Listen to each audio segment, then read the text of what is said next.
Welcome to the Nick and Matt Show, bringing the player interviews you want to hear and the hot topics you want to discuss.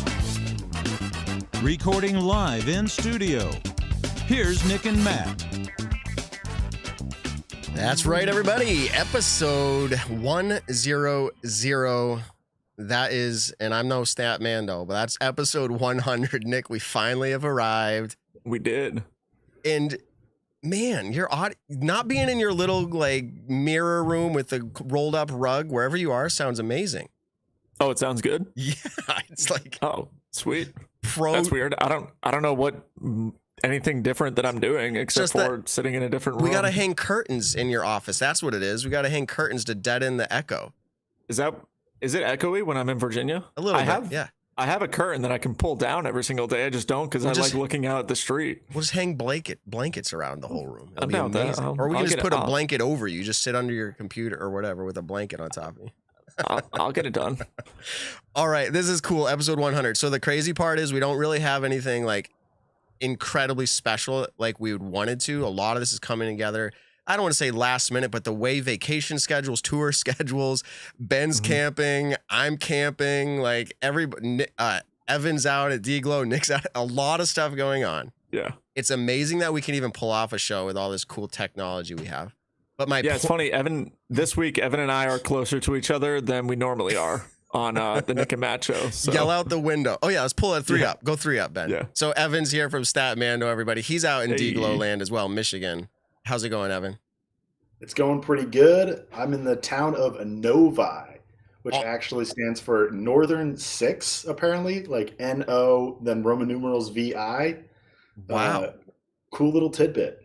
There's StatMando for you, and I feel like that would be a cool disc golf brand. Yeah, courtesy of my Lyft driver, but yeah, I'll take credit. Nice.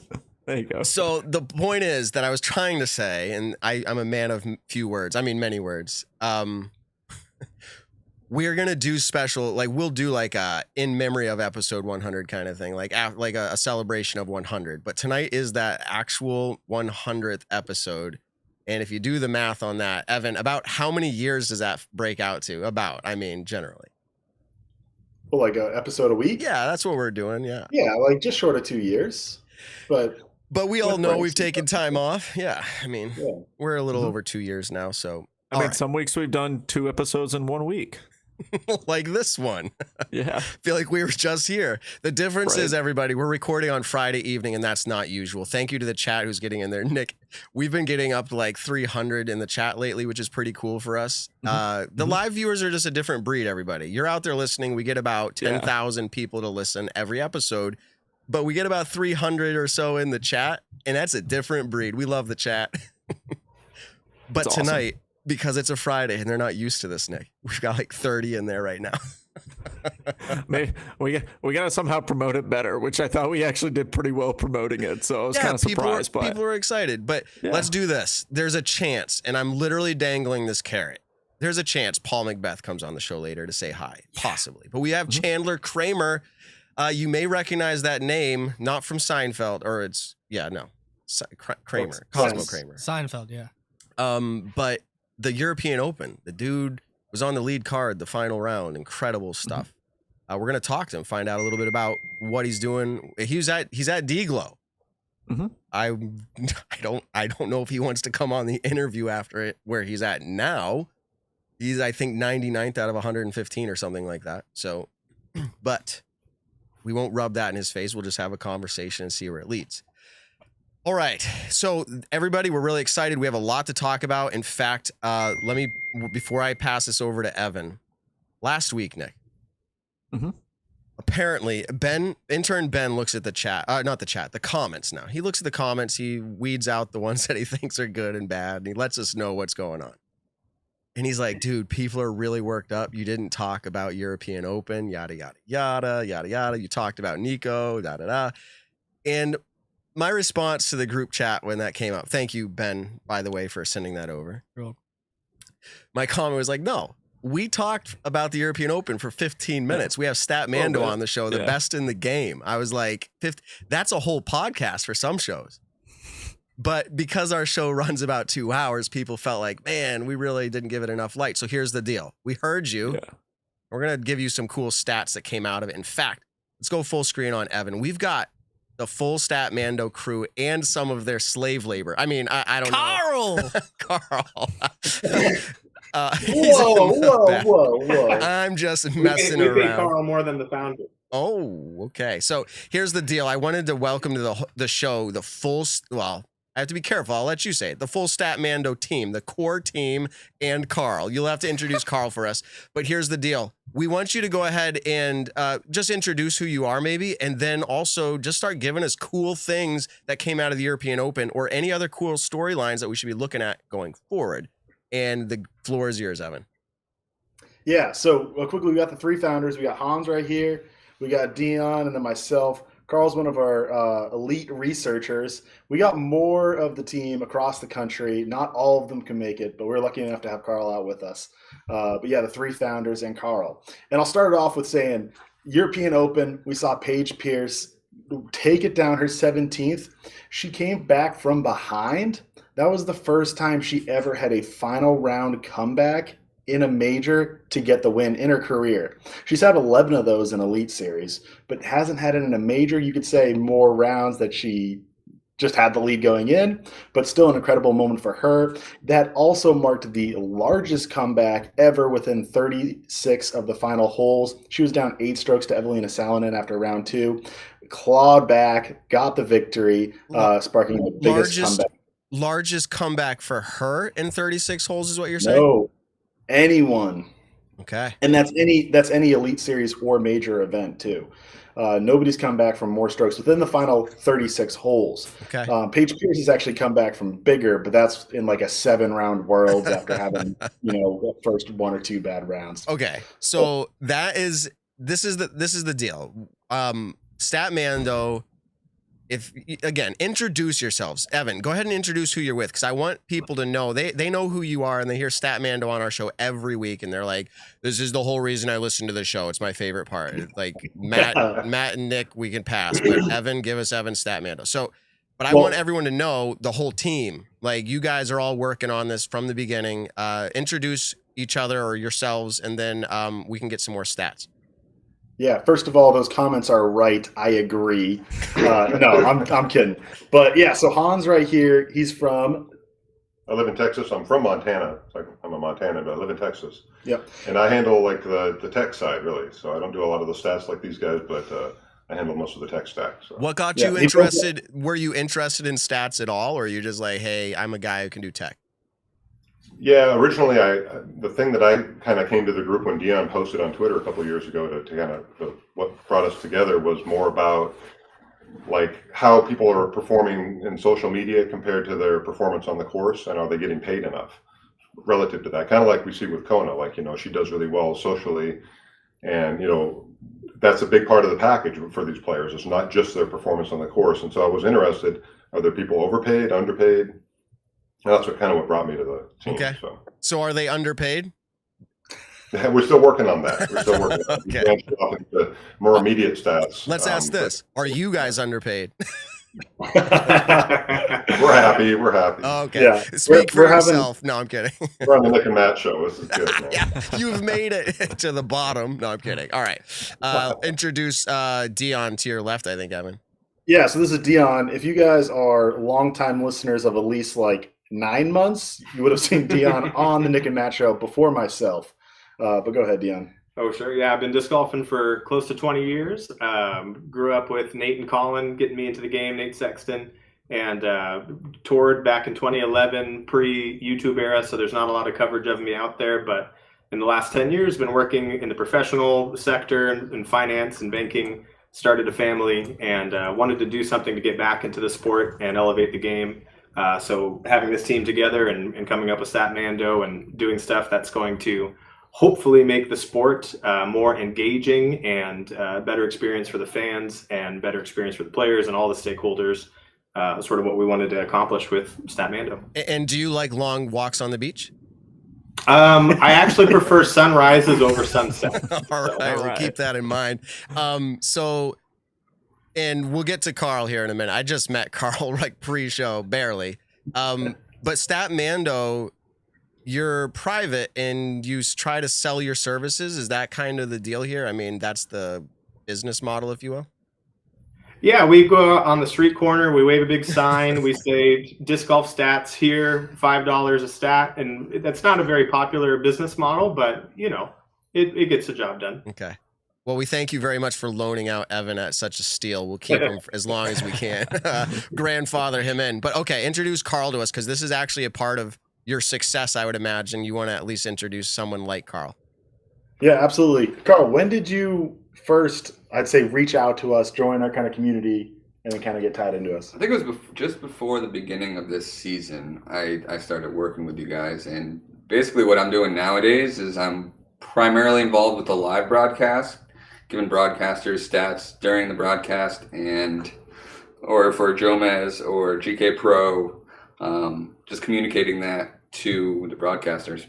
Wow. So you got a lot of people. How many other people, I don't want to say like Carl, but that are not part of the core team? How many other people would you estimate that work with you? Yeah, of course, Carl is unique. He's a fabulous solo individual. I think we have about 5 others doing the live broadcast research, but maybe a dozen sort of top researchers, people who are very invested in building up the platform and building out various projects and stat-related products. Mm-hmm. Okay. We have people working on different things. Some people are doing the live broadcast. Some people are kind of doing, you'll see like those probabilities and projections. I mean, Doug and Will on Twitter, if you see their stuff. We have some other guys that are kind of going into like kind of Monte Carlo method. And then we have some guys who just are really into like standings and kind of rankings-based stuff. So everyone kind of finds their own project with it. Okay. And I feel like I know the answer to this, but I'm interested in your response to it. Are you the only group out there that's at the place you are with disc golf stats, or are there others that are like really close to what you're doing? I'd say we're uniquely positioned. We put in a lot of work. We've been doing this for about a year, almost a year and a half. And the amount of sort of groundwork that these two guys laid in order for us to have a database, a structure, to be able to access information and piece it together easily and quickly is unique. So there isn't many other entities doing what we're doing. And if they were to try to replicate it, it might take them a while to catch up. Oh, snap. So that's pretty cool. Nick, it's weird. You're always remote, but it seems different with Evan not here and all that. I'm feeling lonely in studio. I guess Right. Ben's over to my side, but like anything you want to ask the guys there before they get into more stats for us? Well, I've obviously met Evan, and I know Dion pretty well. If you guys are ever looking for a good video of Dion, check out Distance with Dion. It's an old OG Discraft video, and he actually teaches you how to throw a disc far. So, And where's that set, by the way? What's that? Where is that video set? Right at Toboggan, hole 14, baby. And they've extended it a little bit. I don't know, Dion, if you caught a glimpse of where the new tee-pad is. So I'd be curious where your drives are going to land now with the new tee-pad. Yeah, but they'd still probably go about 300 feet further than my own. So now, Matt, I'll let you take all the questions for the stat guys. This is more your department. So I don't really have any more questions, but I would love for them to give us, you mentioned, I'll throw this out there. We can go with this one next, or you can pass it and say, no, there's better ones, Matt. But what are you seeing for stats on Ricky Wysocki? Maybe his season, or because we said European Open, how did he finish at the European Open? Was it 12th? And what is the trend showing there? Yeah, I believe it was 12th. I actually don't have that number in front of me. But yeah, I think I said this on last week's podcast, but I want to repeat it, is that he went 21 straight majors with inside the top 10. It wasn't since 2014 USDGC when he finished 43rd, had he not finished outside the top 10. And now we see him at what you could call a limited field in the European Open, or at least a limited depth of a field. And he finishes outside the top 10. I know he's disappointed with that, but then you can kind of think deeper with that too, is Ricky Wysocki hasn't won a major in the last 5 years. You have to go back to June of 2017, I believe was 2017 Worlds. That was his last major win. And yeah, he's been close since. He's been on the top 10 plenty of times, as I just said, but he hasn't gotten that win. And I think that's, kind of a big chip on his shoulder. Okay. And during the live broadcast today, everyone, you remember we're recording on a Friday right now, and DGLO's actually happening. During the live broadcast, I think it was Philo. He's like, like Paul's not happy. He hasn't been winning majors lately, and he's like, the last one he won, and he thinks about it. He goes, was last year at USDGC, and someone's like, last year, like that's like, so yeah, it's like he missed 2 majors. Yeah, so 5 years is wow. It sounds like a way larger thing there. So. You guys all at StatMando in agreement about that? Like, wow, that's a big deal. 5 years without a major. Yeah, I think Rick has, battling injuries and he's become more consistent. And I think he is in the case for top 3 or 4 players in the field over the last decade. It feels like he should have won something. I think his performance, his overall exposure is high enough to make it feel like he's won big events in the last 5 years. So 5 is sort of a surprising number when you actually do the math. Okay, yeah. So, I mean, Ricky's going to be fine, but he's not happy with 12th. The trend is showing it. Maybe the last 5 years, maybe he's hungrier than ever. He's made a lot of sponsor changes, too. I feel like a lot might be a strong word, but in the last 5 years, hasn't it been 3? 1, 2, I think it's his 3rd right now. It was pre-Innova, and then Innova, and then this. Mm-hmm. So, yeah, he can find a ground to land on. So that's an interesting stat. What else do you guys got? And to kind of transition from that is, like, Ricky Wysocki came very close at 2019 Worlds. Remember, he had that 1,100-plus rated round in the final round at the Ledgestone courses, almost catching Paul Mcbeth. But that was the highest rated runner-up at a major ever. Paul Mcbeth was just short of that, like barely at this past European Open to be the 2nd highest runner-up event rating ever at a major. And then we saw Eagle Man be the highest event rating ever at a major, ever. So, I mentioned the limited field too. You could still maybe argue that, but at the end of the day, like if you're going to count on ratings, having the highest event rating of all time, I'd call that a pretty iconic major win. Yeah. And now I'm not the stat guy, but I saw a stat. Was it provided by StatMan? If it's not, I apologize. But on DGN, they said today, like the average, I feel like it was the highest average rating or the highest average rating for someone who took 2nd place at this last week's European Open with Paul's. I think it was 1,072. Does that sound right? Yeah. So that's what I was just getting at, is that was the 2nd highest, with the highest being Ricky at World. Yeah. Right. So Ricky's done that because he shot off like a crazy hot round that you were talking about. So what else are we seeing that maybe we missed last week to talk about European Open? I mean, there's so many things, but what stat-wise, anything else stand out to you? I mean, we might have mentioned this too, but it has to be the biggest part is the 16 stroke difference, was it? Between Paul Mcbeth in 2nd and Kevin Jones in 3rd. Which is the largest gap ever for any kind of tour level event between 2nd place and 3rd place. Okay, you guys are doing strength of field. I know you're doing strength of field now. You got your power rankings, which, by the way, are those released to the public yet? The power rankings was a teaser last week. Looking to be soon. I'll leave that as a teaser. Okay. But so you tell us about the field. Yeah, tell us about what you think about the field strength at the European Open. I mean, it's tough to say because we saw such a good battle between Eagle Man and Paul Mcbeth, and then other great players in the field like Calvin Heimberg, Simon Lizotte, Ricky Wysocki. But at the same time, we were missing, Chris Dickerson, who some say might have the best season on tour this year.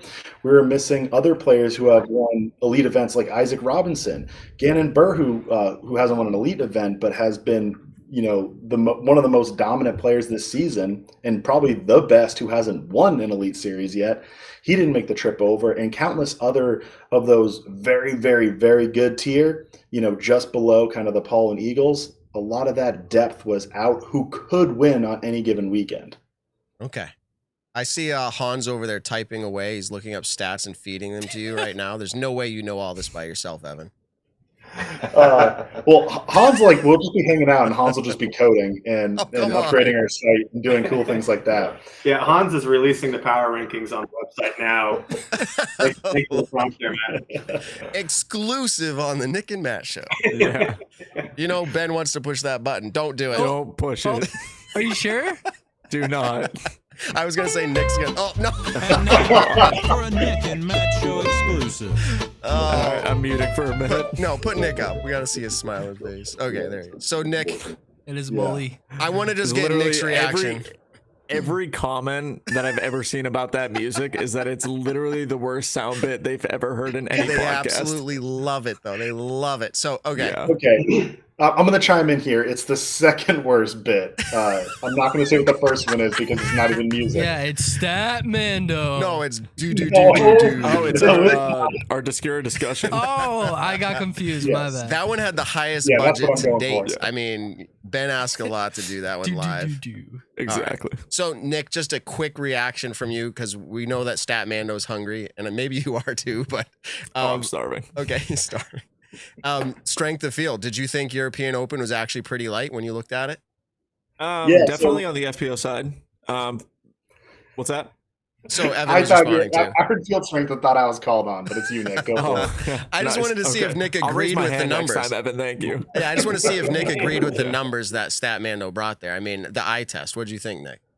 No, definitely. The strength of field, missing Dickerson out of a major who was the only other major prior, was a big thing. And then on the MPO side, I mean, it still was a pretty solid strength. I mean, you had most, if not all of the kind of top players who we're talking about in our sport right now, minus the Gannonbers and, stuff like that. But what's it called? On the FPO side, it felt a little lackluster. And I say that, just because, Kristen Tatar hasn't been at any events lately. Valerie Mandahano was not at this event. Alexis Mandahano was not at this event. And so it didn't feel as... sorry, it's my phone ding. No, it's not. That's intern Ben. Are though. you hearing it from my laptop? Yeah, I don't Because it's know. my laptop that's Yeah, dinging sorry. it. My Intern phone's Ben on is just vibrate. blasting us in group message, talking smack about the chat right now. No, I'm kidding. Yeah, I was gonna say don't text our group chat during the show then. Sorry. Just speak up. No, I'm kidding. Yeah. Yeah. So all in all though, I mean, it's a major. I still felt like it was a solid field, but I get what you're saying by it not being kind of like the most strength in it. Yeah, I that mean, we've seen in the past. if you do the eye test and just do a quick scroll, if everyone does it right now, it goes back to European Open, you do start to go, huh? Yeah, a lot of really good players were not there, but Ricky didn't really show up. I heard the funniest thing, by the way. I think it was Paul. So Simon did a live Instagram feed at DGLO when he showed up. First time he was there, is my understanding. And Paul was playing the practice round with him, and Simon hands the phone to Paul, and Paul's like, "Oh, I'm going to interview Simon." He goes, "Simon, reports are why didn't you show up to the European Open?" And Simon laughs and he's like, "That's funny." He's like, "Rumors going around that I wasn't there, but I actually was there, but Simon was there, and he's been. We were arguing how long ago, hottest player of the season. So I mean, there was a good field there, but I think the numbers are gonna back up what we're seeing as well. So, anything else, StatMando, before we let you go? Yeah, Matt, I just wanted to give you a sincere congratulations, and Nick as well, for getting to 100 episodes. We're so excited to be a part of your story and your journey. We're excited about your big reveal of calling it the Nick, Matt, and Evan show for episode 1 and 1. And no, we're not doing that. No, that was okay. There's bigger plans. Couple more weeks. Yeah, there's bigger plans. And Carl. But just a true congratulations, and you've been a big supporter of ours, and we're proud of you and what you've accomplished. Thank you, sir. If at the very least the show's platform has helped make Evan more famous than anyone else in your group, that's a good thing. You'll never be able to beat Dion. We played a round today, and it was the first time I ever played a round with Dion without having to lead over him at the point during the round. Wow. Okay, There you that's a go. stat. Yeah, he finally has me. He has me beat. Finally has me. Oh man. All right. Well, you guys aren't coming out to Vibram Open again? I mean, listen to me. I'm back in the Stone Age. Dating yourself. Wow. Okay. MVP. It has a V in there at least. MVP Open. It's the final playoff event. Are you guys coming back out? Evan will be there. Yeah, I'll be there, of course. Oh, Matt, you said you were gonna fly me out, right? let's see. I can. Intern Ben can. Intern Ben will fly you out. You can stay with him too. You have to stay with him You and can't drive pay for around with this him. flight in jerky. Just pay him in jerky. I'll pay the airline in jerky. Whoa, Oh. that scared me. I thought we got hacked for a Wait, come second. back. I'm not even kidding. I thought that was an ad. That scared me. This is your 100th. But she won't be able to hear. Nice. No, she won't be. Wait, hold on. Oh my do it goodness. like I this. literally thought that was like an We ad. might get now. an echo. We might get an echo, but Nick, I don't know why the volume's so low. Can you hear me? Hold on. It's really fine. okay, You can just tell me what he says. Hannah can't hear me. She can't hear me. I was going to just tell her that the episode where she took the rug and Evan lost his mind because he didn't know they were in the Oh, they're same talking about house. the rug. Wait a minute. wait a That minute. episode was hilarious, and I just wanted to say thank you. So I just told everybody some really mean things about you. Now you have the earbud back in. I'm going to start saying nice things. No, I'm kidding. Oh, The episode where Guys, you took the congrats. rug, I have to know, this is an exclusive interview. Yeah. How far ahead did you plan that out, or was it really in this like spur of the it moment? was really in the moment. I looked and I was like, wait a second. That's one of the funniest. It has to be one of the top 5 funniest moments for sure. But like Evan Nice, had you're no welcome. clue you were in the same room. Evan had zero idea, and he's like, his mind was exploding. How did that happen? It was just incredible. So, thank you for that moment, and thank you for stopping in and Welcome. crashing the show. Bye, guys. See ya. All right. This happens on the Nick and Yeah, Matt don't show do every that. now and then. People like me jump in the show randomly. People like Hannah, Yeah. maybe Paul later. We've got Chandler Kramer lined up here, and we've kept him in the green room long enough. I'm going to let the StatMando guys go. You guys are all set, right? You want to go eat or something? Okay. We're gonna go eat. I've got a special treat for your 30 folks in the chat. If they can, first one to answer this question, we'll get us a giveaway from StatMando. Oh. For your 100th episode, first to type in who PDJ number 100 is, we'll get a special giveaway from StatMando. Oh, and that's going to be a fan of the show, I think. Yeah, it has to be. It has to be. But that's great. So let's see in the chat here. They probably have like a 5-second delay, I'm and we'll see who watching, can yeah. type the fastest. But I think his son is actually playing Oh, at Harry DGLO. Chase. Got him. Whoa! Don't give it away. Harry Chase answered. So Harry John Chase did Kirkland. win it. Ooh. Hey, by the way, congrats on the win, Harry. My doubles partner taking down a big A tier. Yes, Big sir. ol' 18. Harry Chase, longtime listener of the show, came up through the junior ranks even as a 17 and 18-year-old. And now he's taking down A tiers as a pro. And he's a big fan of the show, is my understanding, providing us with the talking points. We'll just let him build our shows from here on out. All right. Thank you very much, StatMando. Appreciate the nice words. Definitely 100 episodes was a journey, and your support by letting Evan do this without making us pay royalties or license fees or whatever, or maybe he's just swallowing that himself. I don't know. But either way, thank you very much for that, and have a great evening and good luck out there this week. All right, cheers. All right. Peace out. Yeah.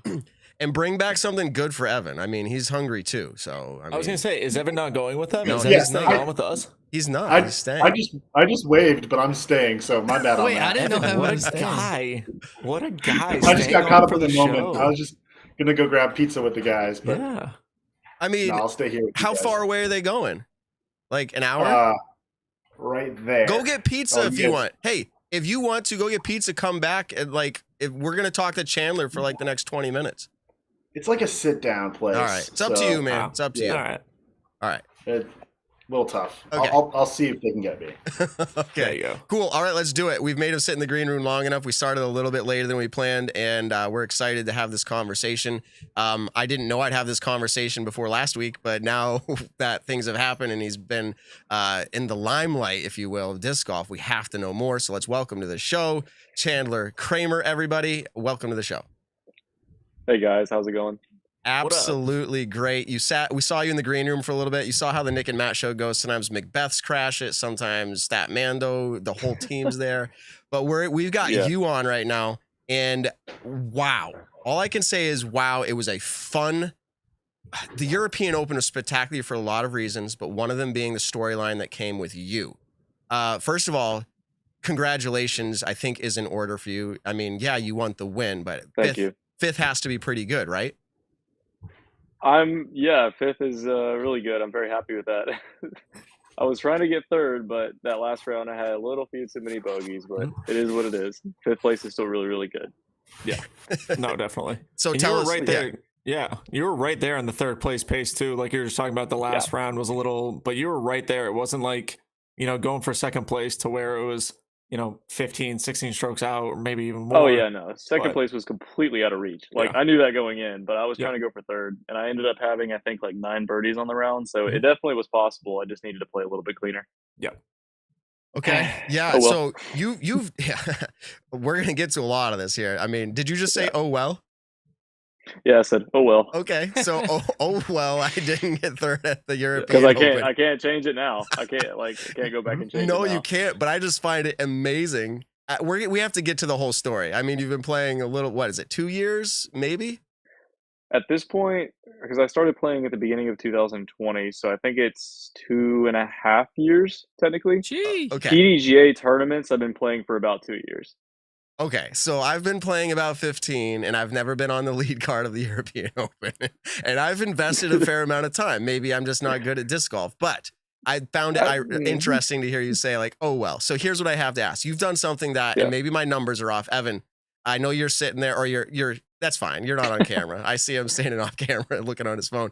But I feel like, Chandler, you've probably done something at 99.9. Is that a good number, Evan? 99.9% of other disc golfers will never do, which is a major, PDGA major, final round lead card in contention for at least third. What does this do for your confidence? And I mean it in both the positive and negative. Like, what does it do for you going forward? Yeah, so I guess we'll touch on the positive things before I get into the negatives. Well, building confidence, at least it gives me the confidence to know, like, I've been in this situation, or I can now be in this situation, and I can actually compete with Mcbeth, Eagle. Well, okay, I can at least be on the lead card coverage and contend, because I was going to say, like, I can't compete for the win at European Open. They just did something ridiculous. Eagle and Paul were on their own. They were in their own planet, basically. But it gives me a lot of confidence going forward to know that I can contend for tournaments and maybe even a major moving forward, not just like the European Open, but maybe like USDGC or Worlds one day. You never know. Yeah, and I'm not asking you to think of the negative side, but here we go. I mean, does that shake you up to where it's like, wow, maybe I've reached the top so early and I can't keep it up? No, I don't really think anything like that. I'm more so think along the lines of since I'm now in the limelight and people have seen me on lead card, it almost makes me think like I have to be there, or like I'm expected to do well. I wouldn't necessarily say expected to do well and get back on the league card, but I'm expected to play well consistently day in and day out since I know I'm capable of it. Mm-hmm. It's more so just like pressure on myself. Mm-hmm. Right. Now, how do you feel? Was that kind of a pressure that you feel like you already had before? Like, you have probably played so many rounds out there now at this point, you know how well you can shoot. Do you think this was an added pressure coming after European Open, or this is always something you've been hard on yourself in the sense of like, I know what I can do? It's kind of funny because like I've always been hard on myself, and I always want to do really good and during the round and the best I can. But before this, no one knew who I was, and no one really cared. Right. So I could go out and shoot the worst round of my life, and no one really would have paid too much attention, if that makes any sense. Mm-hmm. But I ended up going out and shooting some of the best golf I've played probably this year, and now everyone's kind of got their eyes on me to some extent. So it's kind of it's kind of weird. In real and serious, I mean, maybe you don't track this stuff, but give us like rough numbers. How many social media messages or new fans and followers did you get after that? Oh God. Well, some messages. Hundreds, thousands. I couldn't tell you. Okay, not thousands. Okay, I'm not that popular. Calm down there. No, okay, but you got a boost. You got a boost in your social media, I'm sure. Oh, absolutely. I think going into Europe, like I was at 900 followers, and I think right now on Instagram, I think I'm at like 2,200. There you I go. think. That's the thousands I was talking about. Yeah.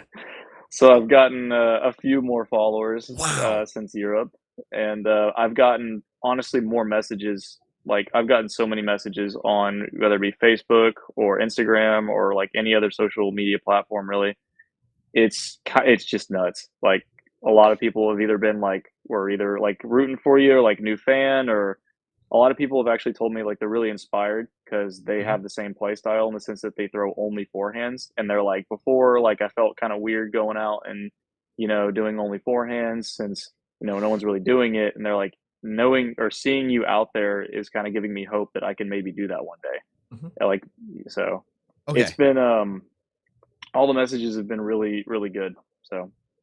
You brought it up. He brought it up, Nick. I don't know where you're going with it, but forehands. You said people will be inspired by it, like the fact I think you even said like forehand. Maybe you said only. I know there's reports that you threw one backhand at the European Open. I threw one backhand. Okay. So let's ask that question. I've got questions all over the board, but you brought it up. Is the forehand throw your best option for most shots? As in, like you're choosing it because to you it's the best option. Yeah, you can throw a backhand, but it's not going to be better than your forehand. Is that where you're at with it? Absolutely. Okay. Right now, as much time as I've spent, because like I said, when I first started playing, I really only threw forehands. Backhand didn't exactly feel good on my shoulder. For whatever reason, it didn't feel good on my shoulder. So forehand was more comfortable. I would throw it, honestly, as hard as I wanted to, and it wouldn't hurt at all. So that's I stuck with it, practice it a lot, still practice it, clearly. But it's something I'm more comfortable with, and I just don't ever see myself, or like I never really thought to backhand, if that makes any sense. Like it's something I'm more comfortable with, and I know that right now with the way my forehand is, it's more accurate and it's more powerful than my backhand is, and I can control it way better than I can control a backhand. What's your intentions and plans for continuing in the sport? Is there any do you have any thoughts about how you're going to develop your options, I guess we'll call it? If you mean options for like throwing style, yeah, I intend on this off season, once the season is pretty much done, I intend to at least develop my backhand enough to where I can be comfortable using it in tournaments. That's kind of like where I'm at right now with it. Was it inspiring to see the fact that Eagle threw only one style, but he actually incorporated in, his offhand too? I mean, that had to be inspiring to be right there on that card. Yeah, seeing Eagle do pretty much nothing but backhands. One of my favorite players I've always wanted to watch, and I've actually been able to be on a card with him this year, was Conrad, because he throws only backhands. Like seeing somebody have just be completely one-sided is kind of inspiring on its own. So seeing Eagle do it was pretty sick as well. But being on a card with Eagle, seeing him throw some of those shots was absolutely ridiculous. The man's got so much power. Yeah. If you've never seen him in person, everybody, Chandler's not lying. Nick, I cut you off earlier. What's up? Ridiculous. No, I mean, I was really just going to roll into kind of like the goals and ambitions coming out. This is your first year full-time touring. You're living the kind of road life of where you're traveling event to event. And then even within your first year, you go out and you play Sula Open and you play the European Open, and you do very well at both of them. Like, kind of just talk about your goals. What were they at the beginning of the year and what are they now?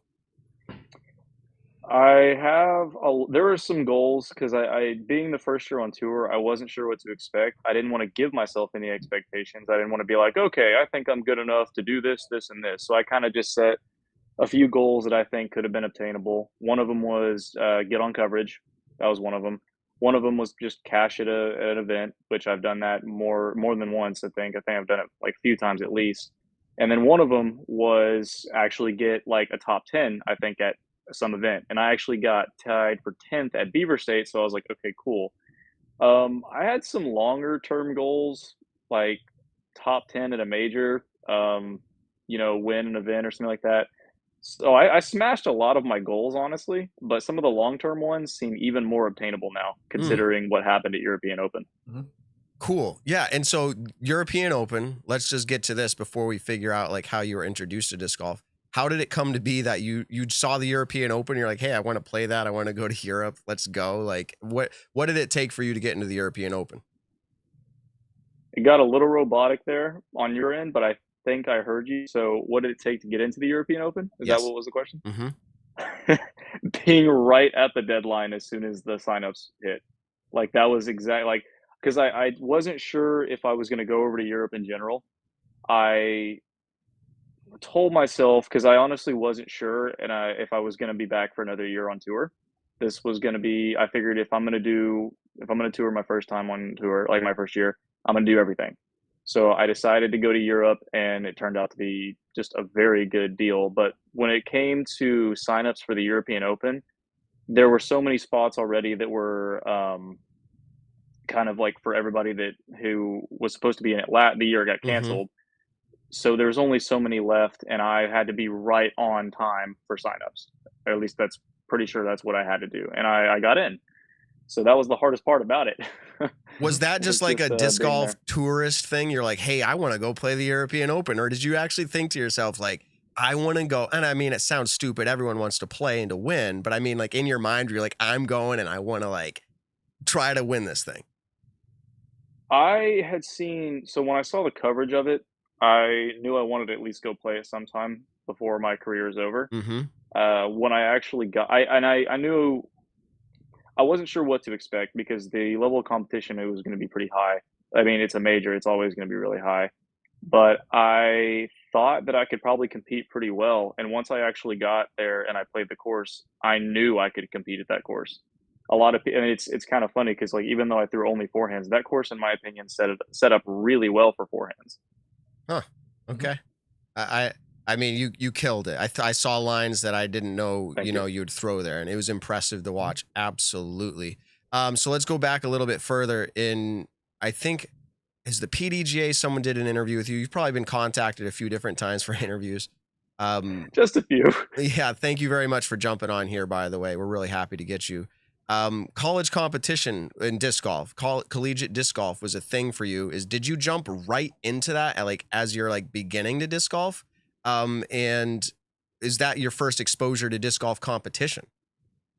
So the whole collegiates and competition was actually very weird because I started playing in college, I want to say around my junior year in 2020. And at the time I was playing for fun. I think I had like 3 discs maybe and a drawstring bag. And I was just kind of out there playing one day. Yeah.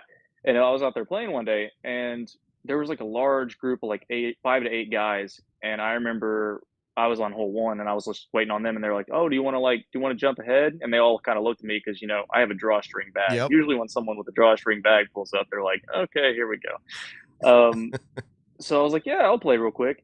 And so I just kind of got up on the tee and I threw my first shot, and out of my hand, I knew it was good, and it parked it, and like it was under the basket, and everyone on the card kind of just shut up and was like, can you do that again? I was like, yeah. And turns out one of the guys that was in that group of 8 or 5, whatever it was, he was the captain of collegiates. So for the A&M team. And so we talked a little bit more. He saw me play a little bit more and he invited me onto the team. And from then I started playing a lot more. That same day, I actually met who I consider a pretty good friend of mine.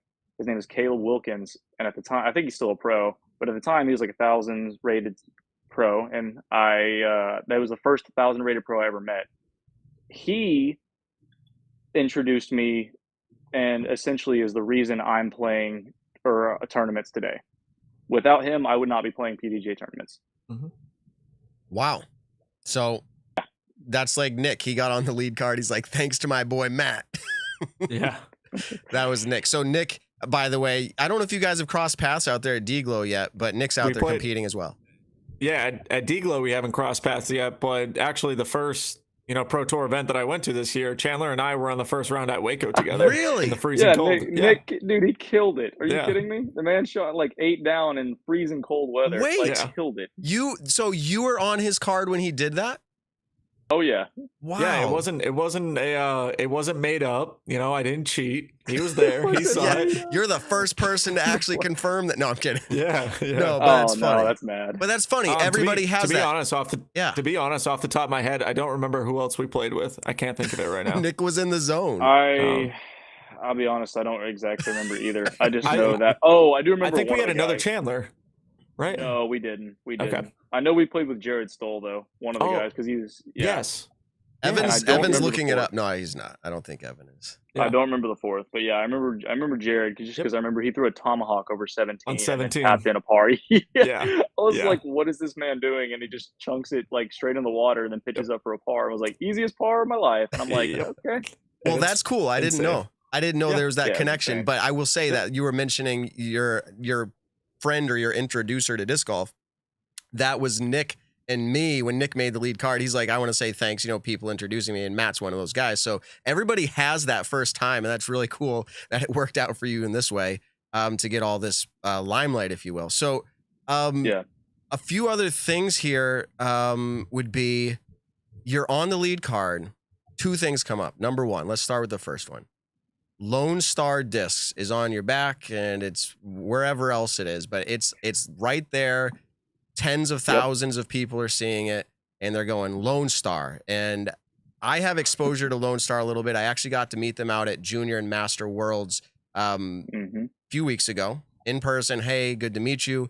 And they had sent us some discs, I don't remember, a month ago, and we did a review, Ben and I. But tell us your connection to Lone Star, because most people are like, who's Lone Star? And so tell us that. And then, like, is this your only sponsor? Are they helping take care of you? Do you have big dreams with them? Like, what's the goal here with Lone Star? Let me see if I can turn on a light real quick. I think it's getting a little dark here. Okay, there we go. It's a different show. It's like Getting Dark with Kramer. Yeah. So, all right. So I think sorry, I was in the midst of like trying to turn on a light. I think I heard the first question was, is Lone Star my only sponsor, or like, how do I know the guy? Yeah. Right? Yeah, sure. Tell us about Lone Star. I mean, it's on your back, and are you throwing Lone Star discs at this point? Okay. So I want to answer the first one though, because Lone Star is not my only sponsor. Okay. My other sponsor is a retail sponsor out of Rockwall, Texas, and it's the Disc Barn. Love Garrett, everything he does. He's super awesome. Now, as far as the Lone Star guys go, I love them so much. I can't like express words and how much I love them. I first met Travis and Josh at a little C tier or B tier, might have been a B tier, in Austin called Throwdown Showdown. And I think I ended up taking second place to Tanner, who at the time, Tanner Gerard, who was sponsored by them. And after the round, Tanner was like talking about, hey, Chandler almost caught me, blah, blah, blah, blah, blah. Like his forehand's really good, stuff like that. I don't know what he always said. Yep. But then they were like, they're like, who's this Chandler guy? And he pretty much told me about him, or he told them about me. And basically at the end of it was like, you probably need to sign this guy, or like, you probably need to like give him a shot. And so a little bit later on, I got a message from him. And they were like, do you want to be on the team? And I was like, absolutely. We talked, we sat down. I expressed my interest in basically wanting to go on tour and do this full time. And they said, we'll support you in every way we can. And so the rest has pretty much been history. They helped me get to every tournament. They have helped me get into every tournament. They've helped me with travel, everything. Like, I love them to death. They are the reason I'm on tour, basically. Them and the Disc Barn. Like, they both have supported me entirely, and it's amazing. And to answer your other question, do I throw their plastic? Yes. I have a mixed bag technically, but I know by the end of this year, I'm more than likely going to have a full bag, because all the molds that they have, they started out whenever I first signed with them, I think they had about 7 or 8 molds. Now they're at least at 20, I think. They've got a lot. And so I fully plan on being full bag. And if I re-sign with them next year, which I would like to, if they have me back, I will be full bag and full-time Lone Star. Wow. Gotcha. Awesome. Yeah. I was interested in their plastic as well. Cool. Oh, they got really high quality plastic. I know a lot of people just watching the coverage are always wondering, oh, what disc is this? What disc is this? Because it's like, okay, you're sponsored by a company that not everyone throws, but, if you're out there throwing, a Discraft Force or an Innova Boss or something like that, whatever else you're throwing, people kind of have an idea with that. But now the newcomer on the road throwing discs that other people haven't heard of. I mean, it's huge for you, huge for the company. And yeah, watching that success just coming out of the European was awesome. I want to ask this, and after such an incredible event going forward, we talked about the added pressure that comes with it to where you can do this. And do you feel like, I'm trying to word this in a way that doesn't sound, weird, but like, just do you word feel it like and that's something that's going to, what's that? Just word it and we'll work around it. Well, I'm trying to word it just to make it sense, make it make sense. But more like, do you feel like that's something that, are you pressuring yourself into a top 10 finish every time now? Or is it still more just go out, play my game, you know what you can do? I mean, I always put pressure on myself, but it's never a pressure to reach for a certain placement. It's always a pressure to go out and perform the best that I can. Mhm. So if I end up at a top 10, if I end up at a top 20, if I end up dead last, it is what it is. But I'm currently at a place where right now I'm more so at a place where I just know that I can reach. I wouldn't even say good placement. I know I can play really good golf. And so I pretty much pressure myself into playing good golf. And sometimes I may pressure myself too much. Mhm. But right now, since I'm still young and it's my first year on tour, I'm still learning. So there's not as much as I want to pressure myself. Right now, there's not a ton of pressure on me. So Okay. I can kind of learn still from all my mistakes. Definitely. Well, and I'm literally asking the question not because I'm better than anybody, but I mean, I was like, is he going to want to do an interview after today's finish? Which plus three, I'm probably plus 15, like at least. But like the point is, like you look at the field and you're thinking, well, I was at the top last week at the European Open, and I'm starting out probably not the way you want. I mean, that's kind of, I feel like maybe not where Nick's question came from, but like, how are you looking at it after today's round? Like, how does that make you feel after today's round? Today for me was just one of those rounds where I did not throw the disc bad except for a couple holes, and based on my scorecard, you can probably guess which holes that were. But I didn't play bad. I actually had some really good throws. I had some really good birdies. Like I birdied hole 9, which is, in my opinion, it shouldn't be a par 3. Like I don't know what's up with the stigma of making a bunch of 500-foot par 3s, but they're deciding to do that on every course now, it seems like. Mhm. But it was just a weird day for me. I don't think I played my best. I definitely didn't play my worst, but I don't know. It's kind of a weird feeling. I wasn't happy with the way I played, but I also wasn't disappointed because I know there were some very good things in there that I did. It sounds like a I good guess mentality. it's one of those things. Yeah. Yeah, it's one of those things where I'm just going to fix it tomorrow and move on. Yep. Well, that's How what does this everyone course, needs to do. how does this course play in the style that you play? Do you feel like it's, kind of 50-50 on what's good for forehand and backhands, or do you feel like it's a majority of a backhand course? Like, how does it play for your play style? I don't think it's a forehand or a backhand course. I think if you throw 500 feet, you're going to score very well on this course. I think you have to have power on this course. And seems to be the only, well, I don't want to say it's the only thing, but that seems to be the only thing you have to worry about on this course is distance, which I don't know.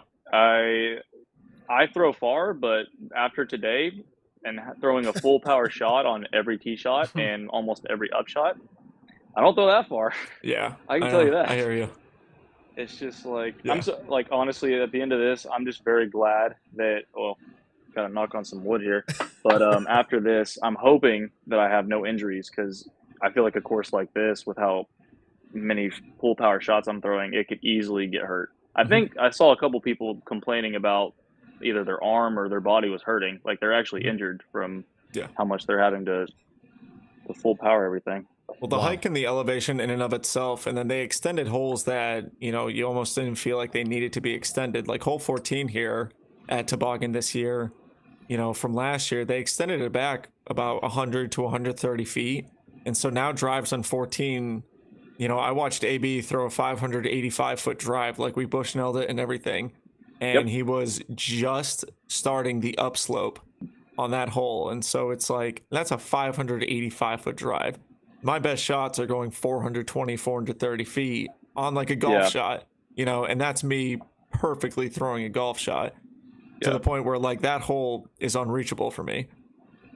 It's not worth it in a sense of like, I have to throw 2 beyond perfect shots to have a birdie on that hole. And it's not worth taking a bogey. I'll just say, all right, I'll take my par and walk away. Nick, you were under par. There seems to be. I birdied the holes that are simpler birdies. Hole 4 is not a massive power shot. It's just a clean hyzer. Hole 7, I throw a forehand on a hole 7, and so I get pretty far up the hill on my ups. No, I'm sorry. I'm thinking of hole 8. Hole 7, I just had 2 good shots with a good putt.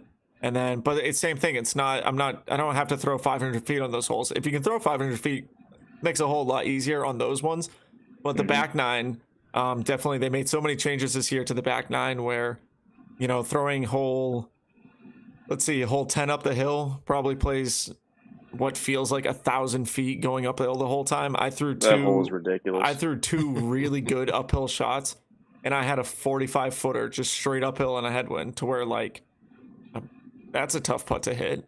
And then 13's a 500 foot downhill hole.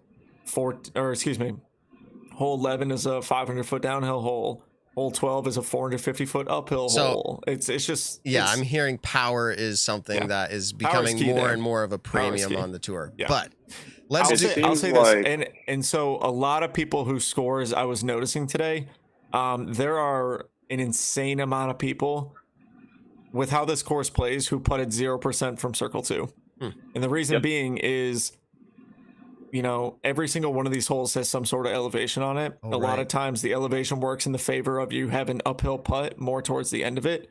And with how much incline and decline there is on this course, a lot of those uphill 35 footers feel like 45, 50 footers. And with the, you know, we had some pretty crazy wind today at some points. It wasn't like insanely bad, but we had some gusts that were pretty good up there. And so when that's, you know, gonna, you know, blow gusts at you when you're putting uphill in a headwind, it's like, okay, I'm probably not going to make this putt now.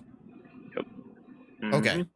So there's two more things. Then we have a game called Stat or Fiction that StatMando puts on for us that we'd love to do with you.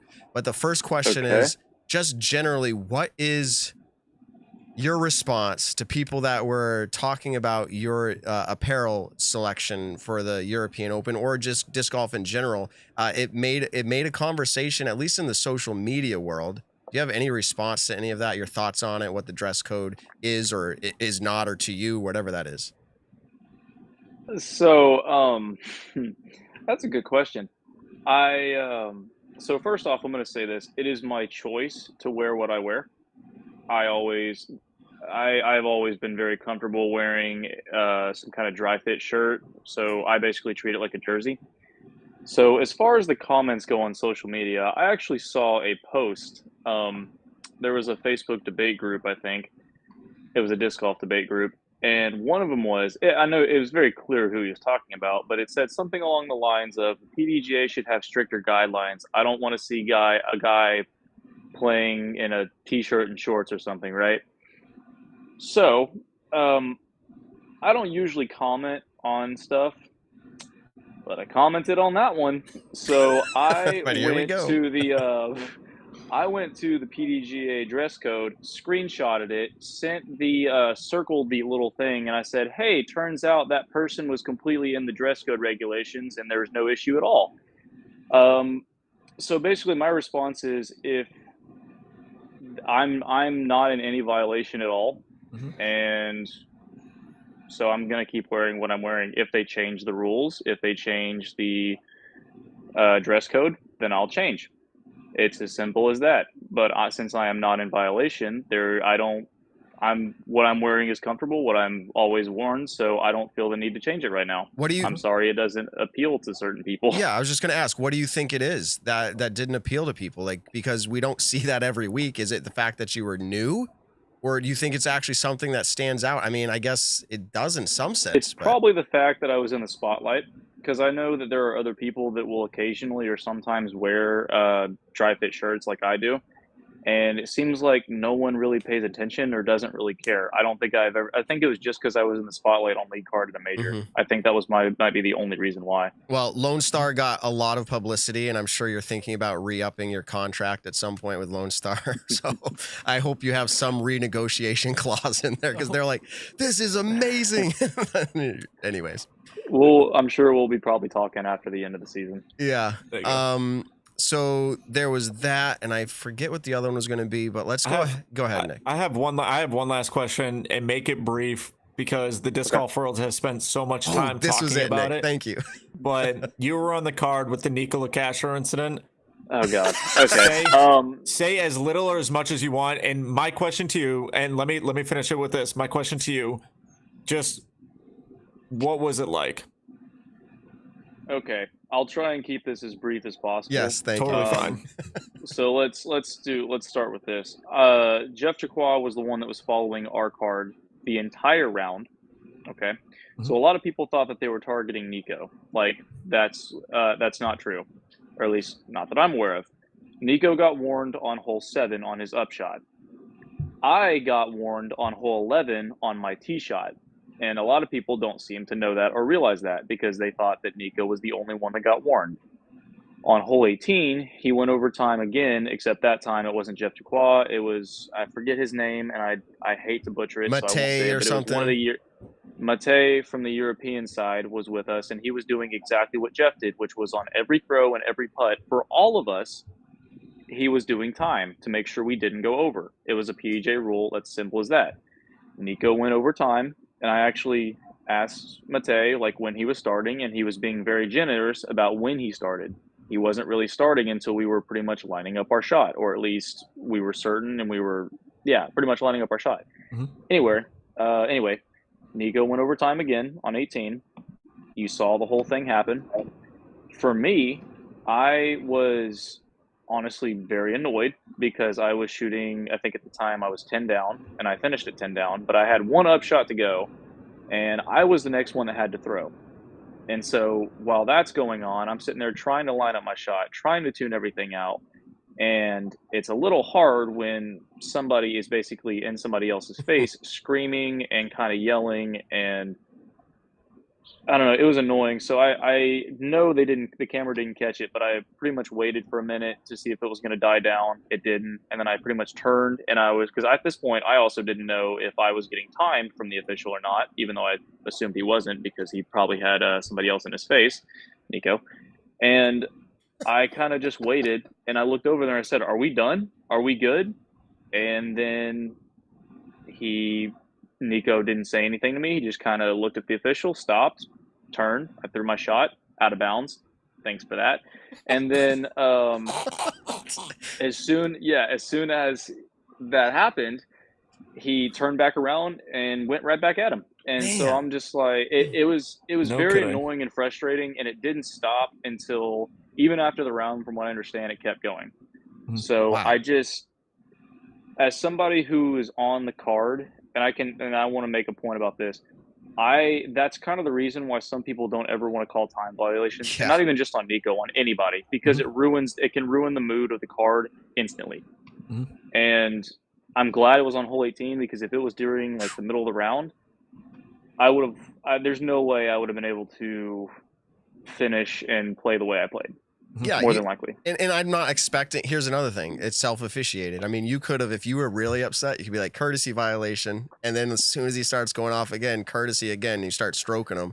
I mean, the rules are crazy. I was ready to get off the course. Yeah. We were on hole 18, and I was like, we each have, I think at max, like 1 or 2 throws left. Because I think Yessie and Christian had like one more upshot to go. And I'm just sitting here thinking to myself, can we just get off the course and deal with this in a minute? Like, can we?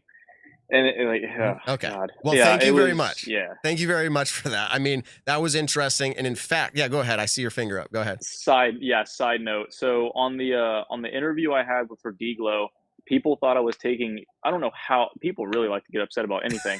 And they thought I was taking time. They thought I was taking a shot whenever I said like a time violation on Paul. Yeah. No, it's because, and I want to clarify because some people don't read comments. I wasn't taking a shot at Paul. Or I wasn't taking a shot at Nico. I was taking a shot at Paul because Paul took like 2 or 3 extra minutes or whatever it was for his interview. Yeah. And even afterwards, he got done. And he goes, I thought I was just going to take enough time where you didn't even get the interview. So that's why I made a joke about that. But people like to get upset. So people like to get upset. It's an interesting group of people. I don't read the YouTube comments anymore because it's just unreal all the time. I mean, okay. Here's the last thing on that. Evan's still here. I don't know if we have a 4-up. Do we have a 4-up with Chandler in it? I think we do. Let's go do that. Okay.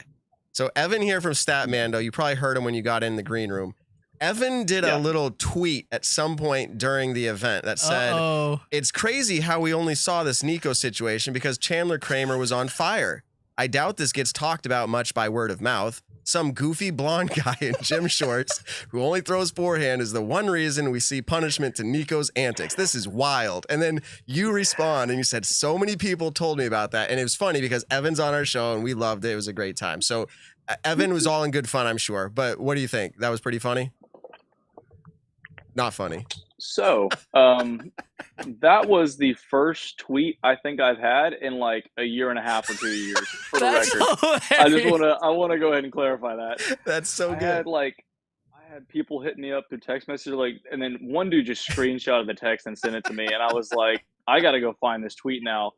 And so I was like, I wasn't sure if I wanted to be offended or if I wanted to that was kind of funny. Evan is the most well-intentioned guy. I'm gonna do this for you as a mediator. He is the nicest guy I've probably just about ever met. Nick's pretty nice. Ben's really nice, but Evan, over the top. Well, that's a huge compliment. First of all, thank you. I knew that it wasn't bad intentions because I could tell. Compared to some other tweets I've seen that were honestly borderline disrespectful, at least in my eyes, but. Evan went out of his way to say because he was shooting on fire. So he put that out there first. So he knows a good player. I knew it was good intentions. Don't worry. Don't worry. I knew it was not clear enough. All the love. I loved it. You responded with I'm that goofy guy. I was like, yeah. I was like, meanwhile, this is the goofy guy or whatever. And I think I had an image of Goofy. Yeah, or you something did. Here, let me put it up full screen or on me. Yeah, Chandler, you handled it very well. Props to you. All right, cool. All right, hey, let's do that stat or fiction real quick. If you stick around for a couple minutes, we're going to play a game which just is stat or fiction about disc golf in general. So let's go. Oh, boy. I'm probably going to be really bad at this. Stat or fiction, presented by StatMando. All right, so the way this plays out is Evan from StatMando provides us with a statement about disc golf, and we have to decide if it's true or false, or in this case, stat or fiction. All right, go ahead and give it to us, Evan. All right. So Chandler Kramer's goofy tweet was his first tweet in a year and a half. No, I'm just kidding. That's a stat. Yes, that's a stat. That would have been wild. All right. So as we saw, Paige Pierce has the most major victories in FPO of all time. She passed Valerie Jenkins. But Valerie Jenkins leads most FPO major podiums by 11 over Paige Pierce. She has 11 more podium finishes in majors than Paige Pierce. I'll start it out, and I'm going to say stat. Let's go to Nick, and then we'll go to Chandler. I'll say stat as well. Now, Chandler's only been around 2 years, but he's going to listen to that statement and have to make a decision. What do you think, Chandler? You said Valerie Jenkins has more podium finishes by 11? 11 more podium finishes than Paige Pierce does at FPO majors. And okay, major specific. Yeah, and the most of all time in FPO.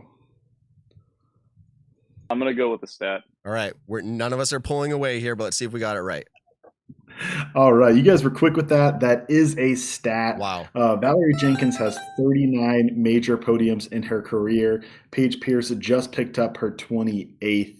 Very incredible to both ladies. Yeah, I just did it because I know she's been playing so long, and at that point when she was playing, I'm not saying it was easier, amazing accomplishments, but Valerie was able to get podiums probably easier than it would be today. That's all I'll say. All right, what do you got next?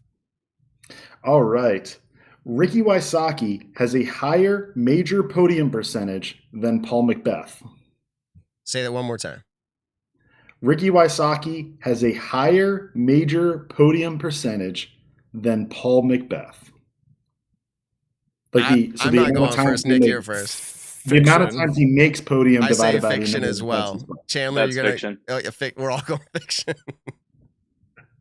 Oh man, are you guys ready for this? Because this is a stat. Wow. I should have just asked Paul. He's literally 40 feet away from me. Oh no, don't bring Paul into stat. Yeah. Sorry, I keep laughing so loud. I swear to God, this is about AMs and amateur nationals and crap like that. Actually, I should have clarified. I left it out, but it is NPO. I figured. Okay. Ricky Wysocki has a 61.76% podium percentage. Paul Mcbeth's at a flat 60. Mcbeth does have more podium finishes. He has 27, but he has 27 podiums out of 45 events. But Ricky Wysocki has 21 out of 34 events. Okay, so I mean, distinguishably, like as far as like the eye test goes, we would have picked them to be a tie or Paul to lead. But the fact that the numbers are showing it that way, it's pretty cool to know. And maybe we need to just share that with Paul, inspire him a little bit for this upcoming, Worlds. So okay. Well, I think I have Paul's response, which would just be like, "Yeah, how many wins do we each have?" So I'll let it be there. Okay, stat or fiction number 3. Let's see what we can do with this tie. All right. To keep it on Paul Mcbeth, with his running up at European Open, he passed $200,000 made in majors in his career. Is this how stat or fiction started? No, it was money. Yeah, right. Bringing it back to okay. Now, this isn't one event. Chandler, you can ask for it to be reread. Just the European Open. You can ask for it to be reread. I know I will, but you're up. We said $200,000 in just majors, right? Yeah, from all of his majors in his whole entire career. Okay. I got to think about that for a minute. Yeah, I'm thinking about it as well. Yeah, because I said it last question, I did say he's played 45 majors. Thank you for that number. That helps. 27 podiums. What is he at? 16 wins. So I'm saying it comes out to just over $200,000. Oh, he's being specific, just over. As in he passed the $200,000 mark. I'm gonna say fiction, as in he didn't make more than that. I'm going out of order here because I'm ready to answer. Okay. All right, you ready, Chandler? I don't. I feel like there's. Oh man. So you're saying like with this most recent one, it just put him over the mark? That's what it would be, probably. Yeah. Yep. I feel like he's made more, but that doesn't. I don't know. Okay, oh, come on, Ben. I don't know. I feel like he's made more, but honestly, I'm gonna go with. Yeah, I'll probably go with fiction. Uh-oh, Nick. I'm gonna say stat for the win. That. You're gonna change it, Chandler? No, okay, I won't. Here we I'm go. just sitting here thinking, I know he won like 30 grand from USDC or something like that last year or something. Well, let's see what happens here. Evan, give it to us. Yeah. All right. This is fiction. Yeah. Just barely. He has made $176,000 in his career. In just majors. In just majors, yes. Thank you for that correction. Yeah, that's the most by a wide margin, almost $40,000 more than Conclimo made, even with all of his wins. Wow. But just shy, quarter of 100,000 from 200,000. Okay. All right. Well, we have a tiebreaker on our hands here. I hope you have something. Me and Chandler need to go at it. I didn't mean to tell you guys what his cash was. Oh man, that was the tiebreaker. All right, there you go. Well, let's bring it over to this then, because I have a number for another player we just mentioned, Ricky Wysocki. Okay. How much money has he made in prize cash from just majors? Now, this is not a stat or fiction, Chandler. For the tiebreaker, it's going to just be whoever's closest. Okay, prize cash. No I'm going to say he has. So I'm not allowed to ask if it's more or less than Mcbeth. 180. No, it's going to be about the same. 180,000. You're up, Chandler. All right. Yeah, I'm not going to give you any more hints, Chandler. So you'll have to know if it's more or less. If you go just over majors? or under, then I win. Yeah. Whichever way it and goes. This is Ricky Wysocki's career in just majors. See, it's kind of hard because you said that he has a better podium finish than Mcbeth. Yes. And so that makes me think he has more money. But does he have as many wins? But now I'm giving you more insights that I'm thinking about. I think it's going to be a little bit less for some reason. So I think Paul was probably like 100 and I can't remember what you said, but I'm going to go with like 160,000. All right, he went under. I went over. Who's closest, Evan? All right, Chandler is closer. So you guys reference it. I'll get into it in a second. You guys reference the podium percentage. Remember, this is not a percentage based. It's just total number of cash. So Paul Mcbeth has more podiums, more wins. He does have more cash. Wins. I thought about that, but I just, I don't know. Wins are the big one. Ricky Wysocki is at 119,500. Okay. Yeah, it's not as many wins. What was Paul at again? 176,000. That's 60 grand more or whatever. That's a lot of money.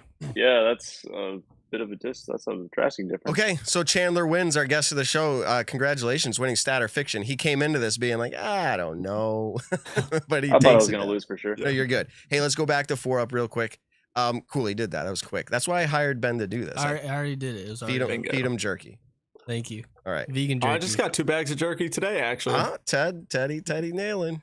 Shout Hooked it out to up. you, my man. He sends me a text message. Here's your boy. And I was He's like the driving, man. and I was like, what, is he in my neck of the woods hanging out with my kids? Yeah. No, it's he's my the boy man. Nick. All right. Well, we are so happy that you joined the show, Chandler. It was really cool. Shout out to your sponsors if you'd like to, beyond Lone Star. You mentioned Disc Barn. Anybody else you want to shout out? To my for now, shout out to my 2 sponsors, Lone Star Disc and the Disc Barn. Also, shout out to Brazos Valley Disc Golf Club back home and Waco Disc Golf Association, the 2 local clubs. And thanks, guys, for having me on. I really appreciate this. Thanks for joining us, Wait, and good luck tomorrow. I have one more question for Chandler. Okay. Chandler, hit me up. What you got? What have you been sipping on this whole time? Dude, I went to Jimmy John's and got me like a nice sub or something, and I think I got like a cherry Coke or something. So I'm about to cramp like crazy. I'll take a cherry Coke. That sounds really good. All right. It was pretty good. Thank you for your time. We'll keep an eye out. No pressure. We're rooting you on. Thanks for coming on, and we'll talk to you next time. Take it easy. See you. Thank you, guys. Appreciate it. Yep. Peace. Okay. Nick, you said Paul's there. Is that accurate? Would it be putting him on the spot? Did he want to say hi, or does he not want to say hi? I can see if he wants to say hi. No. Give me 1 second. I can see. What's he going to say? He's like, no, Nick, I do not want to. And then we're just like awkward. Okay. No big deal. Otherwise, I mean, if he's not there, I know you're super hungry. If he's there and he wanted to say hi, let's do that. But let's do this really quick. I'm pretty sure he's still here. There's a few things we got way too excited about for episode 100, and I have to apologize. Our episode 100 is presented by Cosmic Disc Golf. You can check them out at cosmicdg.com. I want to be clear. This partner to us is a really big deal. They're here to support our show. They really... I mean, they want to be known. Obviously, they're putting it up here on our show, but we want them to feel supported. They are not massive. They're not like your biggest manufacturers out there. They're not like your biggest pro shop out there. And so with that in mind, go over and support them as much as you can. And cosmicdg.com, check it out. In fact, go full screen real quick. Look at this. Or on me, sorry. There it is. That logo, it's in the top right of our video screen up here too, or this right there. It's hard to do it reverse.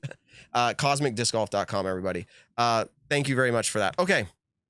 So, wow. Another thing. Nick, what's the temperature like out there at DGLO right now? 85 and sunny. Do you like it, or is your grip good? I mean, is your grip staying consistent and enhanced with DG Max Wax? It has been enhanced, and it's actually been great. It hasn't been like insanely humid, which is awesome. Yeah, so this product, again, I'll say it over and over. We had a heat wave in New England last week, and by heat wave, 95. This week, it's well in the 90s, and it's going to, Evan, while you're away, I don't know if you saw this week coming by Thursday, it's going to be like 95 again. This whole week is coming up, heat wave. This product enhances my grip, consistent grip. This is a mini, smells great. Right, Evan? Can you smell it through the screen? Here, let me hand it. I wish. It smells so good. Okay. It smells good. It enhances your grip. And the snap stick, here it is. It's not chapstick. Don't try it on your lips. Snap stick. Excellent product. Go over to dgmaxwax.com. This is a great product. And use code Nick and Matt. Get 10% off the checkout and get a great product. We've had people message us, Nick. I don't know if you've seen it. I used DG Max Wax and I got my first ace. Oh, he's on mute. But all the time people are saying, Whoops, like, I'm on mute. I got Sorry. aces. I'm like, I don't know if it's because of it, but let's go with that. It's pretty cool.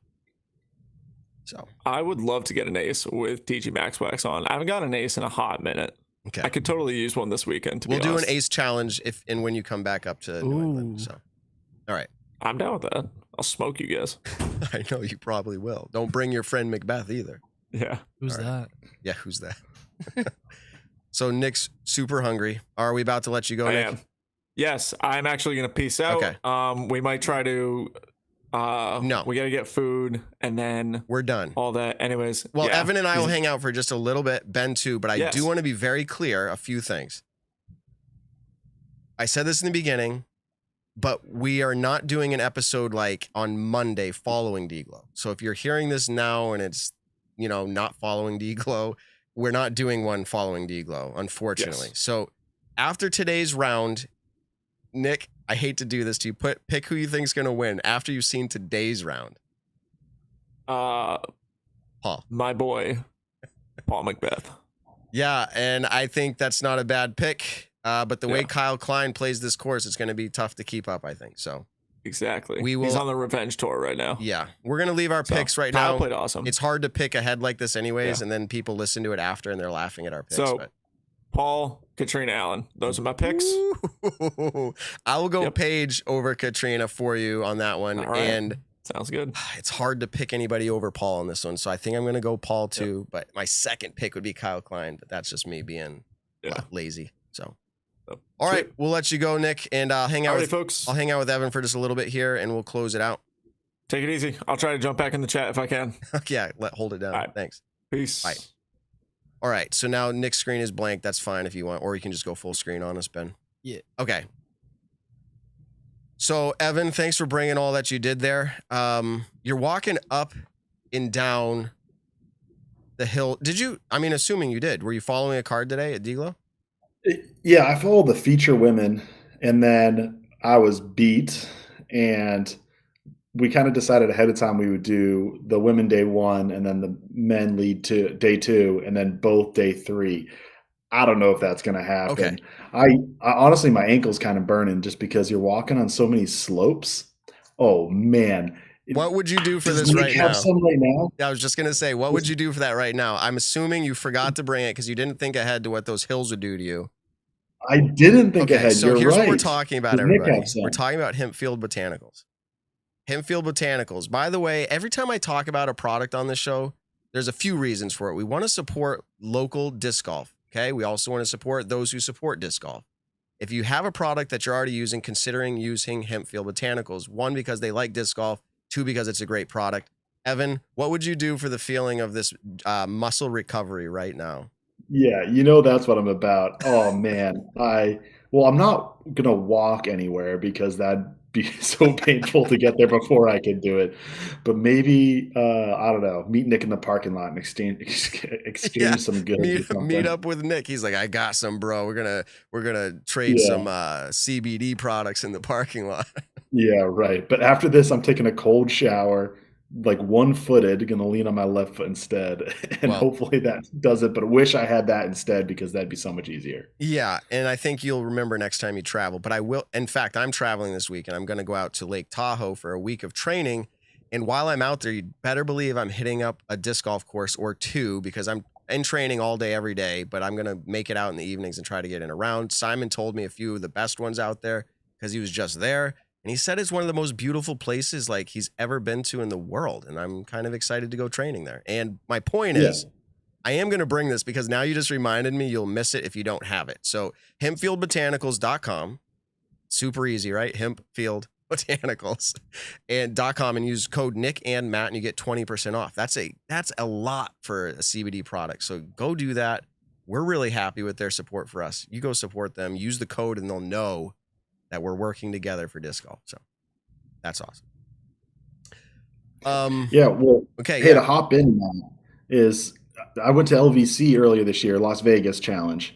And after that, comboed it with a little ski trip with my brother who's in California. So flew up to Tahoe after Vegas and was there for, like 2/3 of a week, like 4 or 5 days. Simon's right. That place is beautiful. I unfortunately couldn't play disc golf. Excuse me. There's a little bit too much snow on the ground. But if I would assume that disc golf is going to be pretty hilly, rocky, a lot of uneven surfaces. So I think you're on the right page. But like one of the best places I've ever been in my life. Okay. Well, awesome. So we're just going to kind of close it out with a little bit of talk here. I know you're hungry as well. We're so glad they still made it on. Ben's here with me holding down the show, but not having you in studio is different. And Nick being out of studio is normal, but your times and your events, I mean, it's mid-event for everybody out there. It's been really cool to have you guys back on for tonight's show, episode 100. So I just want to say we had a lot of topics lined up here, but I'm thinking we need some more Nico talk. I will say this: we're not gonna like talk about it, but both Terry Miller made a post, and then I saw a post. Two things: one, social media for Nico is seemingly strong. I guess he's out playing disc golf. That's great. He enjoys disc golf, right? And he said he's at some counselor, and I want to say it was Sweden. So he's taking care of himself. It's good to hear. You know, he's still enjoying the game that he loves. That's excellent. So that's my Nico talk for tonight. We're not TMZ. We're not really digging in that much on what's happening there. Although I do think the PDGA is going to make an announcement very soon. I would expect it. I expected it this week. I mean, technically it's still Friday, but it's 9:02 Eastern. I think it's going to come out within the next week or so. They don't want to delay on that. But the other side is Terry Miller made a post about rangefinders. What do you think about this, Evan? Do you use a rangefinder? I think you do, right?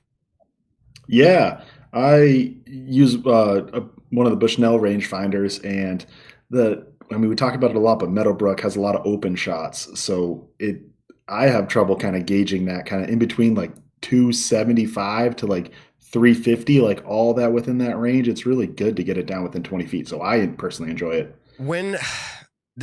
I'll go to Terry Miller's post in a minute, but when do you usually, do you use that in tournaments? I think maybe once. Okay.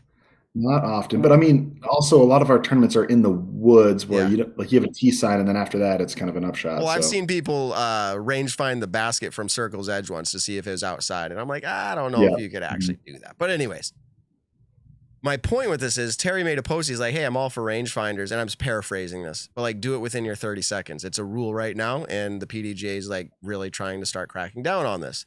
And I thought it was interesting because it's true. People are waiting until they're stepping up to their lie, which then is them addressing the lie in a reasonable amount of time after somebody else has thrown. Their clock has started. So if they pull a rangefinder up to their face and they're taking, their sweet time, I want to say 10, 15 seconds trying to dial it in, putting it back into their bag. I mean, half their time's gone. And then if they're slow at all addressing their actual throw, they're a violation. And Terry's saying he's seeing that everywhere. I mean, are we going to address this at some point? Like, either get rid of a time violation and go more PGA with pace of play, or do we like that there's a rule and that's part of the game? You have to address it. We'll call it quick. And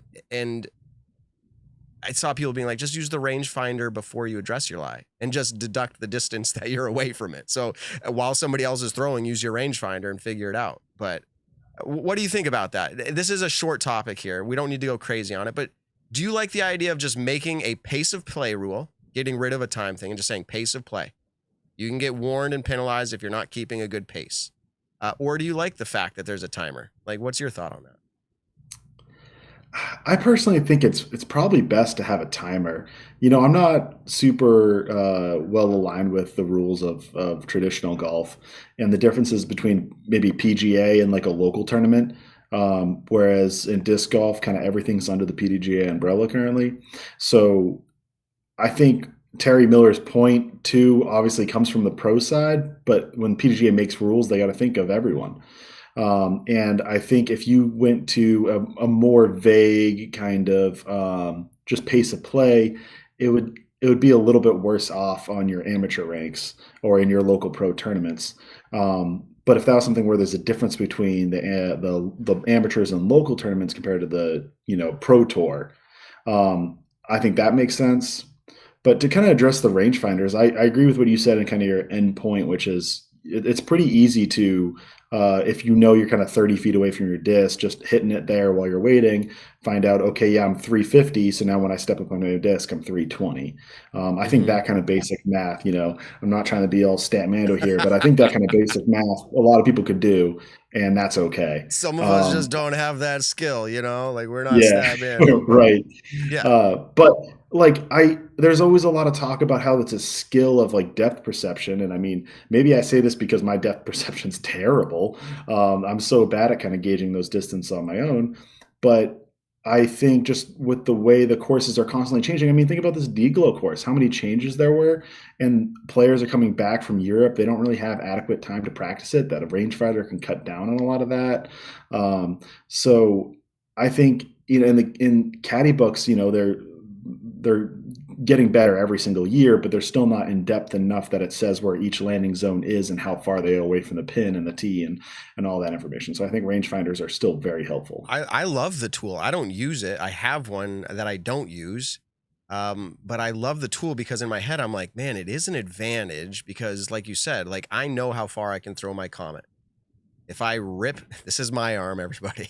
If I rip a Comet on a good line and it's a floaty disc, so it's like I can't throw it so hard and torque it over. If I throw it on a good solid throw, it's like 300 feet, like almost on the dot, but I got to really kind of throw it there.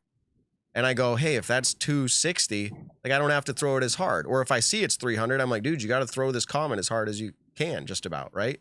And so it's very helpful in understanding how far to clear water, all that stuff, right? To the edges. And like, I'm not so much talking about the getting rid of the device per se, but like, yeah, I think if we have the rule for time, they've got to do it within the time rule. That being said, my opinion right now differs from yours, Evan. I talked to somebody recently who plays a lot of PGA. I say PGA. Never mind, not PGA. A lot of disc golf tournaments with their children and their teenagers. And I asked a lot of these questions regarding like time because it was a big deal coming up.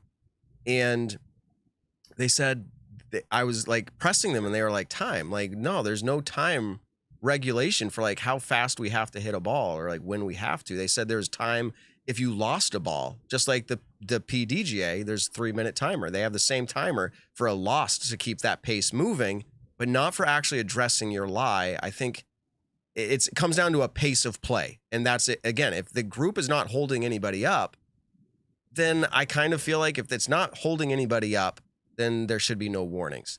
That being said, there's a lot of intricacies there and people can throw a lot of what ifs to me. But I think generally I like the idea of letting the pace of the group. I'm really fast, and I am a fast player. And Evan, you play really slow, which is not the case. I feel like it might be annoying to me, but the pace works out. And it's like, hey, I'm really fast. I could slow down, and we could kind of make this, more balanced. Anyways, drop your opinion in the comments if you have them there. Do you think we should just go to a pace of play rule? Do you think we should increase the time limit to make it more reasonable now that we have things like rangefinders? Or is it great that you love the 30 seconds and you think that's just a really specific, awesome element of disc golf? Let us know what you think. Real quick before we go, Ben has barely been on the show tonight except for a few laughs. Yeah. What do you think? Pace of play or a timer or increase the timer? What do you think about that rule? I think I'm a pace of player. I know golf, you just said golf does it. They do it well. I think it's about respect. I think the whole thing with Nico was he just joked about it too much. Here we go with Nico again. But I'm just saying he joked about it too much and he had a little chip on his shoulder. It's like, yeah, I'll take that time. Like, I don't care. I'm the man. And he joked about it way too often. So I think people need to be respectful and have pace of play. I don't think it should be timed. It's tough because me as an amateur, if I know I'm getting timed, it's like I get way more like, oh my goodness.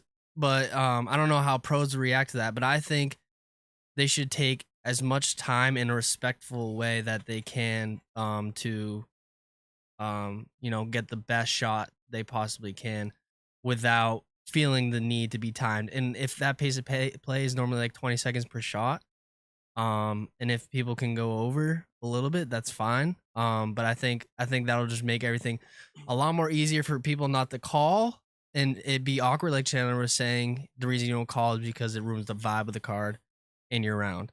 Well, let's get marshals on every card.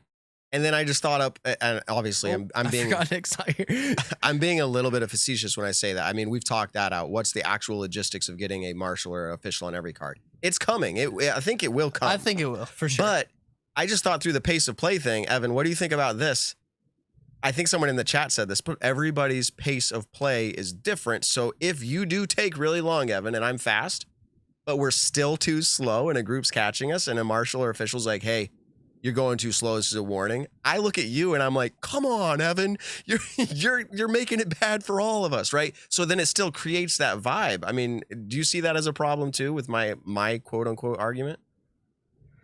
Yeah, I see where you're like, that's where I don't know enough about PGA and how they operate, like with pace of play. Like, can a marshal then say, "Hey, specific player, you're taking too long. You need to speed it up"? Could that player just be like, "No," and there's no penalty for it? Is if like the marshal steps in, like that almost opens up more gray area to me. And there's already too much gray area with the time violation.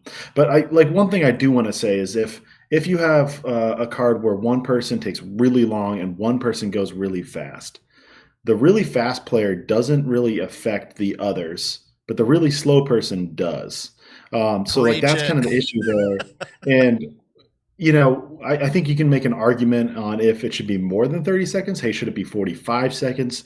Should it maybe be different when you're putting compared to when you're driving? Like there's all those conversations you could have, but I think just we shouldn't make the rules more vague. Okay, think of this. I'm kind of laughing in my head. We would have to do like some sort of big case study of some sort where we get 72 players out on a course for shotgun start, and we don't, I guess you could throw the disc. We don't actually count like you holing out. We just have everybody throw whatever par is, right? Let's just go with that.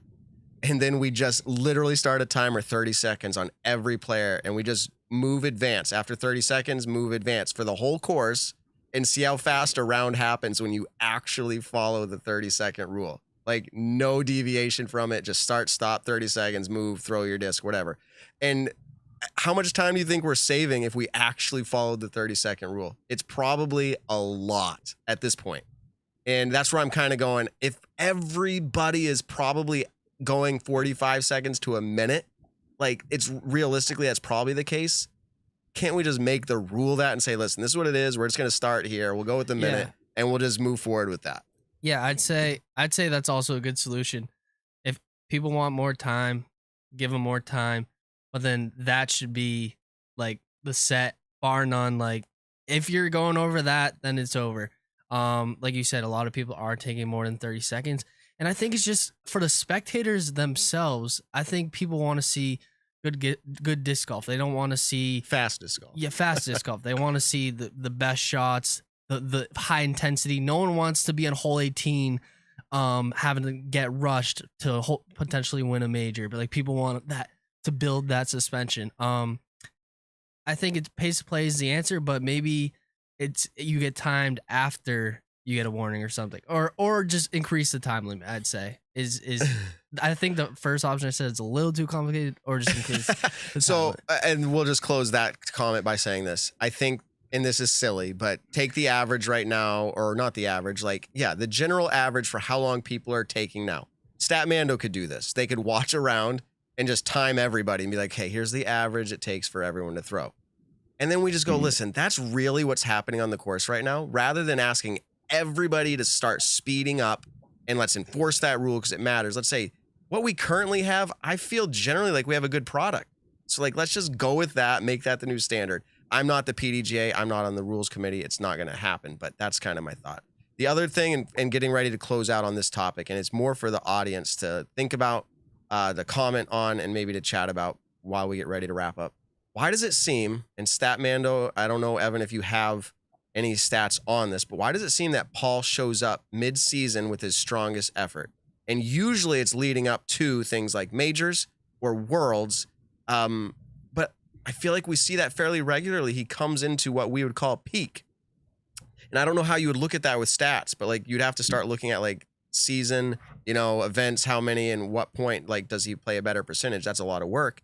But the eye test tells me that's what it looks like. Do you have any feeling on that at all without looking at numbers? Like, does he seem to peak closer to mid-season and usually Worlds is in July? Yeah, I mean, I think like it could be true, but I feel like enough people talk about it too that now you think about it whether you actually would or not. Self-fulfilling prophecy. Yeah. Yeah. So, but I mean, just like one number I can throw out, or one set of numbers, is like Paul Mcbeth at Worlds is insane. That he has, been first or second every year since 2012. He may not win every year, but he's right there in the hunt. In European Open, we just saw that he he's won every single time since 2011 until this year. Of course, happening every other year occasionally. But still, just that he's at the top of all these events so consistently. It has to be true. But we could dive into like what set of months he does the best. Does he struggle in the early months or maybe the very end? Which not that I have an initial reaction to, except for the fact that it could be course driven. Beginning of the year, we see courses. Memorial, which he does very well at, but I'm thinking like LVC isn't really his strong suit to dominate, just because we've seen a lot of unique winners there, or other. I don't know. But then now that I say that, I think Memorial and I think Waco and Belton he's done very good at, although he hasn't won. So I don't know. Who am I to know? I don't know. Again, I'm just saying eye test. And I think you made a great point, and I thought about this. It's kind of self-fulfilling. We're like, hey, he's played really good at majors midseason, or last year he showed up at Des Moines, and then he went to Worlds and he performed well. And it's like, you're looking at European Open. Here he is again, but he hasn't been playing well like the earlier portion of the season. I think he's been averaging like outside of 10th place. I think that's accurate. I don't know. I'd have to ask StatMando to follow up on that. But let me see real quick. Yeah, check that out later. Let me see. Maybe I don't have it here. It's somewhere else. It's in one of my other show notes. Let me just pull it up. I think I have it right here. Opening up my Word document. Mcbeth averaging 11th over the course of the elites and majors. Was that before European Open? Did that bring it down? Yeah, I'm right. No, I think that's actually with the European Open. I think. But here's the deal. I mean, at DDO, he was 51st. So, I mean, that's a significant chunk. And then OTB was 19th. If you get rid of those two events specifically, he was 5th place, averaging. So that's not that bad. But like when you start looking at it and you're feeling like, oh man, you put those events in there and it seems recency bias. And then you say, well, look, it was a major and it's mid-season now.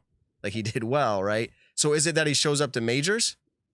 Maybe that's the talking point. But I guess how does the audience feel, right? In the chat or the comments or whatever, think through this. Like, is it just me self-fulfilling prophecy? Do you think he actually does? Does he work? I was going to ask him tonight if he swung in the show for even a minute. I was going to say, like, is this true for you?